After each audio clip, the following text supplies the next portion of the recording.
గతంలో అంటే ఇంతకుముందు ఆల్రెడీ కట్టినటువంటి ఇల్లులు ఏవైనా ఉన్నా వాటిల్ని ఎటువంటి పరిస్థితుల్లో హైడ్రా టచ్ చేయదు. కానీ ఇక మీద అంటే హైడ్రా ఫామ్ అయింది జూలైలో. ఆ తర్వాత గనక ఏమైనా స్ట్రక్చర్స్ వస్తుంటే గనక వాటిల్ని ఖచ్చితంగా డిమాలిష్ చేయడం జరుగుతుంది. చెరువు ఎఫ్టీఎల్లోకి వచ్చి కడుతున్నటువంటివి కానీ ఇప్పుడు ఏదైతే గనక ఆల్రెడీ పర్మిషన్ లేకుండా ఉన్న వాటిని గతంలో పర్మిషన్ తీసుకొని ఏమన్నా పాత డేట్స్ తోటి కడుతుంటే గనక ఓకే, దట్ ఈస్ యాక్సెప్టెడ్. కానీ బట్ ఇప్పుడు పర్మిషన్ లేకుండా వచ్చేటువంటి ఇక్కడ పర్మిషన్స్ కూడా ఇక మీద అంటే హైడ్రా ఫార్మేషన్ తర్వాత వచ్చే పర్మిషన్స్ కూడా అది వస్తే కూడా దాని మీద కూడా మేము చెక్ చేస్తాం.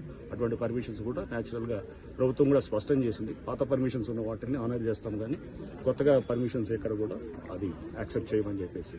సో ప్రభుత్వ పాలసీకి అనుగుణంగా ఈ చెరువులను కాపాడే దీంట్లో మేము డెఫినెట్ గా ఎఫ్టీఎల్ అట్లానే ఎంక్రోచ్మెంట్స్ కాపాడే దిశగా హైడ్రా పనిచేస్తుంది. అండ్ దీంట్లో ముఖ్యంగా ఈ ఎవరైతే పేదవాళ్ళు ఉన్నారో లేకపోతే చిన్నవాళ్ళందరూ కూడా ఆక్యుపై చేస్తున్నారో వాళ్ళు ఎటువంటి